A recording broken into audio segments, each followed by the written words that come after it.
আসসালামু আলাইকুম। দেশ ও প্রবাস থেকে যে যেখান থেকে আমার এই ভিডিওটি দেখতেছেন সবাই ভালো থাকবেন, সুস্থ থাকবেন।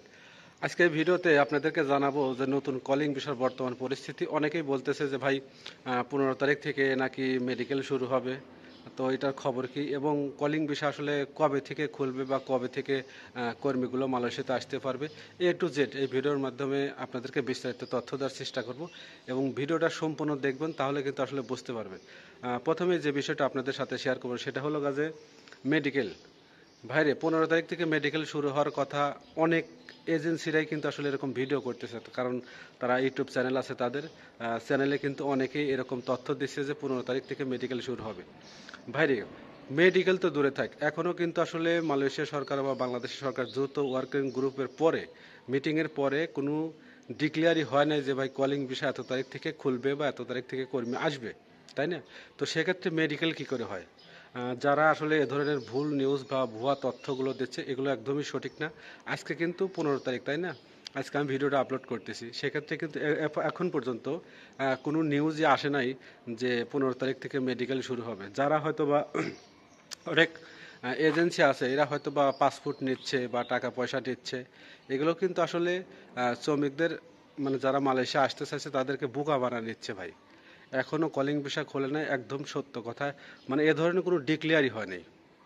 তো অনেকেই যারা পাসপোর্ট নিচ্ছে, এরকম অনেক এজেন্সি আছে ভাই, পাসপোর্ট নিচ্ছে, টাকা পয়সা নিচ্ছে, কিন্তু যারা আপনারা এগুলো দিচ্ছেন একদম সতর্ক অবস্থায় দেন, পাসপোর্ট দেন, টাকা পয়সা দেন, যাই দেন, তাদের সাথে কথা বললেন যে ভাই যদি কলিং ভিসা খোলে সেক্ষেত্রে আপনারা পাসপোর্ট নেন, টাকা পয়সা নেন, আর যদি না খোলে সেক্ষেত্রে আপনারা টাকা পয়সা বা পাসপোর্ট নিয়ে আমাদেরকে একটা জিম্মি করে রাখেন না। কারণ কি জানেন, প্রচুর পরিমাণ টুরিস্টে প্রতিদিন 1 থেকে 150 বা 200 লোক মালয়েশিয়াতে ঢুকতেছে। আসলে আদৌ কি কলিং ভিসাটা খুলবে বা খুললেও এখনও আপনাদেরকে 2-3 মাস অপেক্ষা করতে হবে, তারপরে একটা রেজাল্ট জানা যাবে আসলে কয় তারিখ থেকে কলিং ভিসা খুলবে বা কেমন কি। প্রচুর পরিমাণ টুরিস্টে মালয়েশিয়াতে লোক আসতেছে, আমি যে সঠিক তথ্যগুলো সেটাই কিন্তু দিচ্ছি। আসলে পরবর্তীতে কলিং ভিসাটা আসলে খুলবে কিনা সেটাই এখন দেখার বিষয়। যারা আসলে পাসপোর্ট টাকা পয়সা জমা দিয়েছেন, আমি বারবারই বলি আগে এ ধরনের কাজ করবেন না, আগে কলিং ভিসাটা খুলুক, তারপরে আপনারা এজেন্সির কাছে টাকা পয়সা বা পাসপোর্ট জমা দিন। ঠিক আছে? এ ধরনের নিউজ কিন্তু এখনও কোনো কিছুই ডিক্লেয়ার হয়নি যে কলিং ভিসা এত তারিখ থেকে খুলতেছে। আসলে কবে খুলবে সেটাও কেউ বলতে পারতেছে না যে আসলে কবে খুলবে। কারণ ওই মিটিংয়ের পরে যেটা হয়েছে সেটাই যে আবার আর একটা তথ্য আপনাদের সাথে শেয়ার করে যে 8,000 যে কর্মী না আসতে পারা, যে 18,000 মধ্যে 8,000 কর্মী আনার কথা, সেটারও কিন্তু অগ্রগতি নেই। শুধু সবাই বলতেছে কাজ চলতেছে, কাজ চলতেছে, কিন্তু কাজের কোনো অগ্রগতি নাই বা কলিং বিষয়ের কোনো অগ্রগতি নেই, একদম থেমে গেছে। যেটা সঠিক তথ্য সেটাই কিন্তু আপনাদেরকে দিলাম।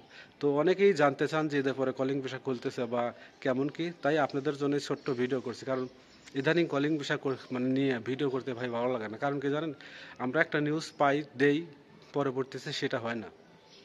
ঠিক আছে? হলেও 1 মাস 2 মাস পরে ওটা বাস্তবায়ন হয়। তো এই জন্য আর এই ভিডিওগুলো ভালো লাগে না। তো যাদের উদ্দেশ্যে আর কি ভিডিও করছি, অবশ্যই ভিডিওটা শেয়ার করে দেবেন আর সবাইকে জানার সুযোগ করে দেবেন। আর প্রতিনিয়ত সঠিক নিউজগুলো পাওয়ার জন্য আমার চ্যানেলটিও সাবস্ক্রাইব করে রাখুন। ভালো থাকবেন। আল্লাহ হাফেজ।